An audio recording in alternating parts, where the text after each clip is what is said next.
کیونکہ اس سارے ٹرپ کی انچارج آپ ہی تھی، اور سارا کا سارا الزام آپ پر جائے گا، آپ کی ساکھ تباہ ہو جائے گی۔ آپ اپنا استعفیٰ یہاں پر رکھ دیں تو ہم وہی کریں گے جو آپ کہہ رہی ہیں۔ کیا آپ کو یہ بات منظور ہے؟ ڈائریکٹر نے مجھے چیلنج کرتے ہوئے کہا، اور میں ایک دم سے چپ ہو گئی۔ انہوں نے کہا کہ کیا آپ ساری زندگی اس دھبے کے ساتھ لگا دیں گی کہ ایک لڑکی جس کی ذمہ داری آپ کو سونپی گئی تھی، اس کو پہلے زیادتی کا نشانہ بنایا گیا، پھر اس کو قتل کیا گیا، آپ کی ساری زندگی کی محنت پریشانی بن کر رہ جائے گی، اور میڈیا میں آپ کی عزت کو یوں اچھالا جائے گا جیسے یہ سب کچھ آپ نے خود کروایا ہے۔ ڈائریکٹر کی اتنی خطرناک باتیں سن کر مجھے بالکل چپ لگ گئی۔ وہ میرے مستقبل کا نقشہ کھینچ رہے تھے، اور میں اس بات سے پریشان تھی کہ اس لڑکی کو انصاف دلانا ہے۔ میں نے اپنے سر کو جھکا لیا کیونکہ میرے کندھے بالکل چھوٹ گئے تھے، اور ڈائریکٹر صاحب میری طرف دیکھ کر مسکرائے، ایس پی کو آنکھ کا اشارہ کیا، انہوں نے اس بات میں سر ہلا دیا۔ تھوڑی دیر کے بعد لڑکی کے ماں باپ دھاڑے مارتے ہوئے آفس میں داخل ہوئے۔ اس کے باپ کی شکل دیکھ کر میں اندر تک ہل گئی۔ وہ کتنا شریف انسان تھا جس کی بیٹی کے ساتھ اتنا بڑا حادثہ ہو چکا تھا۔ نہ جانے اس کے دل پر کیا بیت رہی ہوگی۔ میرے دل میں اتنا درد اٹھا کہ مجھے وہاں سے بیٹھا نہیں گیا۔ میں جلدی سے اٹھ کر واش روم میں آ گئی، اپنے منہ پر پانی کے چھینٹے مارنے لگی تاکہ اگر یہ کوئی ڈراؤنا خواب ہے تو میں اس سے جاگ جاؤں۔ ایک طرف میرا روشن مستقبل تھا، میری پوری زندگی کی کمائی گئی عزت تھی جو داؤ پر لگنے والی تھی، دوسری طرف اس معصوم لڑکی کا انصاف تھا۔ نہ جانے کون سا پلڑا ہلکا تھا اور کون سا بھاری تھا، میں یہ سمجھنے سے قاصر تھی۔ میرا ذہن بالکل معوف ہو چکا تھا کہ میں کیا کروں۔ میں لڑکھڑاتے ہوئے قدموں سے واش روم سے باہر نکلی۔ اس یونیورسٹی کے کوریڈور میں ایک طرف لیڈیز واش روم تھا، دوسری طرف یونیورسٹی کے میل اسٹاف کا واش روم تھا۔ دونوں ایک ہی قطار میں آمنے سامنے تھے۔ مجھے یوں لگا جیسے میل اسٹاف روم کے اندر سے پانی کے گرنے کی آواز آ رہی ہے، شاید وہاں کوئی موجود تھا۔ میں نے زیادہ توجہ نہیں دی اور قدم آگے بڑھانے لگی، مگر ایک لمحے کے لیے مجھے یوں لگا جیسے میرے پیروں تلے سے زمین نکل گئی ہو، کیونکہ واش روم کے دروازے کے بالکل پاس ایک ایسی چیز پڑی تھی جس نے مجھے دہلا کے رکھ دیا۔ میں اپنے لڑکھڑاتے قدم آہستہ آہستہ اٹھاتی ہوئی اس دروازے کے پاس تک گئی اور نیچے جھک کر اسے اٹھا لیا۔ اپنی 2 انگلیوں سے اٹھا کر اسے اپنی آنکھوں کے قریب لے گئی، جیسے پہچاننے کی کوشش کر رہی ہوں کہ یہ وہی ہے یا میرا وہم ہے، مگر یہ بالکل حقیقت تھی، ایک ایسی بھیانک حقیقت اور ایک ایسا دل دہلا دینے والا انکشاف جسے جان کر شاید میری جان بھی نکل گئی تھی۔ میں بت بنی کھڑی اس چیز کو بغور گھما گھما کر دیکھ رہی تھی۔ وہ ایک بہت ہی خوبصورت بریسلٹ تھا جس کے درمیان میں 2 دل ایک ساتھ جڑے تھے، اس پر ایف لکھا تھا۔ میں اس بریسلٹ کو اچھی طرح سے پہچانتی تھی کہ یہ کس کا تھا۔ وہ بریسلٹ میرے ہاتھ میں کپ کپا رہا تھا۔ تو کیا واش روم کے اندر کھڑا انسان اس سب کا ذمہ دار تھا جو اس جنگل کے بیچوں بیچ ہوا تھا؟ یہ ایک ایسا سوال تھا جس کا جواب جاننے کے لیے میں شدید بے چین تھی۔ اچانک ہی واش روم کا دروازہ کھلا اور کوئی باہر آیا۔ میں جلدی سے غیر محسوس انداز میں وہ بریسلٹ اپنے پیچھے چھپا گئی۔ سامنے کھڑا نوجوان میری طرف دیکھ کر مسکرا رہا تھا، مجھے تسلی دے رہا تھا، کہہ رہا تھا کہ مس خورشید آپ بالکل بھی پریشان مت ہوں، ہم اس معاملے کو ہینڈل کر لیں گے۔ آپ ایک عورت ہیں، کمزور پڑنا آپ کے لیے ایک فطرتی سی بات ہے، مگر ہم مرد اس معاملے کو ہینڈل کر لیں گے، اور یہ معاملہ یونیورسٹی کے اندر ہی دب کر رہ جائے گا۔ سوشل میڈیا میں بھی ہم یہی بات پھیلائیں گے کہ اس لڑکی کو کسی جانور نے مار کر وہاں پھینک دیا تھا۔ پوسٹ مارٹم رپورٹ میں بھی یہی سب کچھ آ جائے گا، کیونکہ ڈاکٹر بھی ہمارے ہاتھ میں ہے۔ وہ مسکرا کر مجھے تسلی دے رہا تھا، اور میں اس سامنے کھڑے ہوئے جانور کو سکتے کے عالم میں دیکھ رہی تھی۔ میرا تو دنیا پر سے اعتبار ہی اٹھ گیا تھا، کیونکہ وہ اتنا اچھا تھا کہ میں اس پر شک کر ہی نہیں سکتی تھی۔ مگر اب تو ثبوت میرے ہاتھ میں تھا، اور شاید اب سارا معاملہ بھی میرے ہاتھ میں آ چکا تھا۔ میں اس کو سزا دلوا کر رہوں گی، اسے پھانسی پر چڑھا کر دم لوں گی. میں نے اپنے دل میں تہیہ کر لیا تھا. ہونٹوں پر مسکراہٹ سجا دی.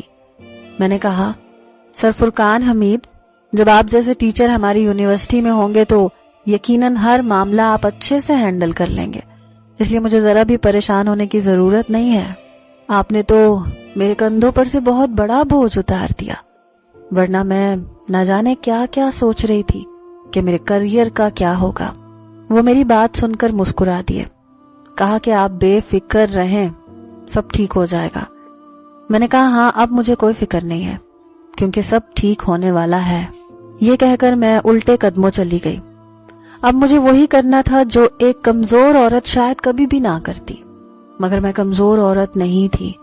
میں اس یونیورسٹی کی ہیڈ آف ڈپارٹمنٹ تھی اور مجھے فائقہ کو انصاف دلوانا تھا. اس آفس میں جاتے وقت میرے ذہن میں مسکراتے ہوئے چہرے کے مناظر ابھر اور ڈوب رہے تھے. جب میں نے ایک دفعہ اس کے ہاتھ میں یہ بریسلٹ دیکھا تھا جس پر ایف لکھا تھا, میں نے کہا تھا کہ یہ بریسلٹ کیا آپ کے لیے بہت خاص ہے, اس لیے آپ ہر وقت اسے پہنے رکھتی ہیں. اور وہ میری بات پر ایسے مسکرائی تھی کہ میں اس کی مسکراہٹ کے پیچھے چھپے معنی کو اچھی طرح سے جان گئی تھی, کیونکہ میں بھی ایک عورت تھی. عورت کو جب محبت ہوتی ہے تو اس کے چہرے پر ایسی ہی مسکراہٹ ہوتی ہے, اور اس محبت کے اظہار کا کوئی تحفہ آپ کو دے دے تو آپ اسے ہر وقت سنبھال کر رکھتی ہیں. میں نے فائقہ کو زیادہ کریدنے کی کوشش نہیں کی تھی کیونکہ وہ ایک ینگ لڑکی تھی. بے شک اس کے مستقبل کے خواب تھے, مگر وہ ایک عورت بھی تو تھی, اور عورت کا حق ہوتا ہے کہ کوئی مرد اسے محبت کرے, اسے ٹوٹ کر چاہے. مگر یہ بریسلٹ سر فرقان حمید کے پاس کیسے آیا؟ کیا فائقہ کی محبت سر فرقان حمید تھا جس نے اسے دھوکہ دیا تھا؟ یہ ایک ایسا سوال تھا جس کا جواب مجھے شدت سے درکار تھا. یہ بات تو میں جان چکی تھی کہ فائقہ کا قاتل اور اس کے ساتھ درندگی دکھانے والا فرقان ہی ہے, مگر دوسرے سوال کا جواب ابھی مجھے نہیں ملا تھا, اور میں جانتی تھی کہ وہ کس سے ملے گا. پہلے میں اس کا جواب جاننا چاہتی تھی, اس کے بعد میں اس درندے کو جیل کی سلاخوں کے پیچھے دیکھنا چاہتی تھی. میں نے اپنے نمبر سے فائقہ کی دوست کا نمبر ملایا.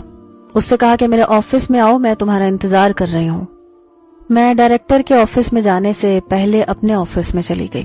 فائقہ کی دوست انیکا کو اپنے آفس میں بلوا لیا کیونکہ وہ فائقہ کی بیسٹ فرینڈ تھی, اور کوئی بھی بیسٹ فرینڈ ایسا نہیں ہوتا جو اپنے دوست کے راز دل سے بے خبر ہو. جو بات انیکا نے مجھے بتائی وہ میرے پیروں تلے سے زمین کھینچنے کو کافی تھی. میرے شک کی تصدیق ہو چکی تھی. وہ بہت ڈری سہمی سے میرے سامنے بیٹھی تھی. میں نے کہا میں تمہارے ساتھ ہوں, تمہیں پریشان ہونے کی ضرورت نہیں ہے. تم جو بیان میرے سامنے دو گی تم وہی بیان پولیس کے سامنے دو گی.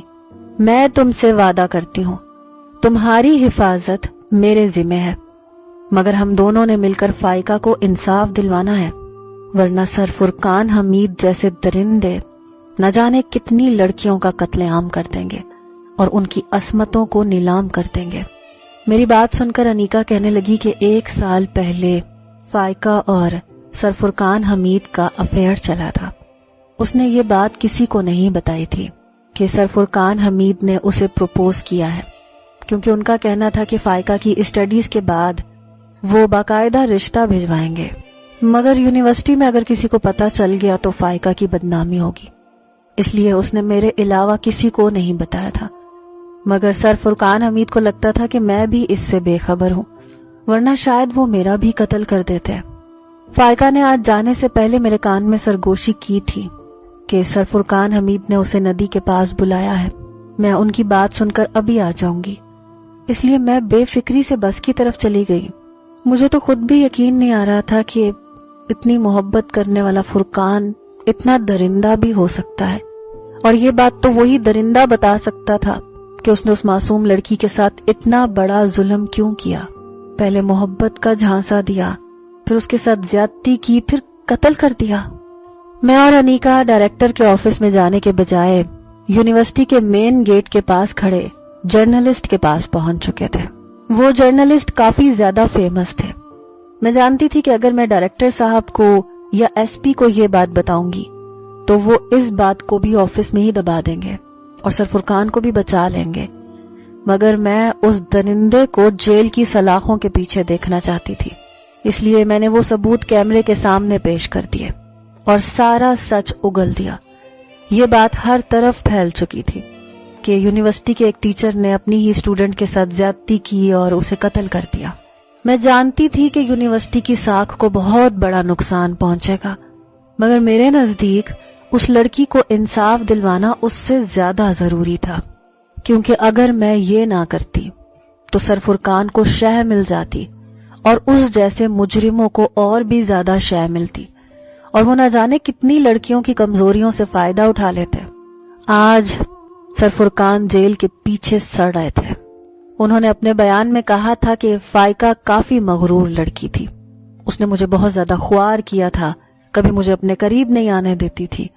جس مقصد کے لیے میں نے اس سے محبت کی تھی وہ مقصد میرا پورا نہیں ہو رہا تھا، اس لیے میں نے سوچا کہ اس ٹرپ کے بہانے میں اس کے قریب آنے کی کوشش کروں گا، مگر جیسے ہی میں اس کے قریب گیا تو اس نے میرے منہ پر تھپڑ مار دیا اور کہا کہ آپ کی محبت کتنی غلیظ ہے، اور میں نے تیش میں آ کر اس کے ساتھ زیادتی کی اور پھر اسے مار دیا۔ سر فرقان حمید صرف فائقہ کے قاتل نہیں تھے، بلکہ وہ جہاں پہلے پڑھاتے تھے وہاں بھی ان کے کافی زیادہ اسکینڈلز مشہور تھے، کیونکہ وہ ایک نفسیاتی مریض تھے۔ عورتوں کی نفسیات کے ساتھ کھیلنا، ان کے جسموں کے ساتھ کھیلنا ان کا شیوا تھا، اور اگر کوئی عورت ان کا کہنا نہیں مانتی تھی تو وہ اسے موت کے گھاٹ اتارنا جانتا تھا۔ وہ جانتا تھا کہ کوئی بھی اس پر شک نہیں کرے گا، لیکن وہ بریسلٹ دودھ کا دودھ اور پانی کا پانی سامنے لے کر آیا تھا۔ آج میری ساکھ کو کسی نے متاثر نہیں کیا تھا۔ میں آج بھی یونیورسٹی کے ڈپارٹمنٹ کی ہیڈ تھی۔ میری عزت پہلے سے بڑھ گئی تھی کیونکہ میں نے ایک لڑکی کو انصاف دلوایا تھا۔ میں آپ سے کہنا چاہتی ہوں کہ کبھی بھی انصاف کے لیے آواز اٹھانی پڑے تو اپنے عہدے کو مت دیکھیں کہ اس کے جانے کا خدشہ لاحق ہوگا، کیونکہ عزت اور ذلت صرف اللہ کے ہاتھ میں ہوتی ہے۔ انسان آپ سے وہ چیز چھین نہیں سکتا جو اللہ تعالیٰ آپ کو عطا کرنا چاہتا ہے۔ اس لیے ہر مشکل میں صرف اور صرف سچائی اور انصاف کا ساتھ دیں، تاکہ بہت ساری فائقہ جیسی لڑکیوں کو انصاف مل سکے۔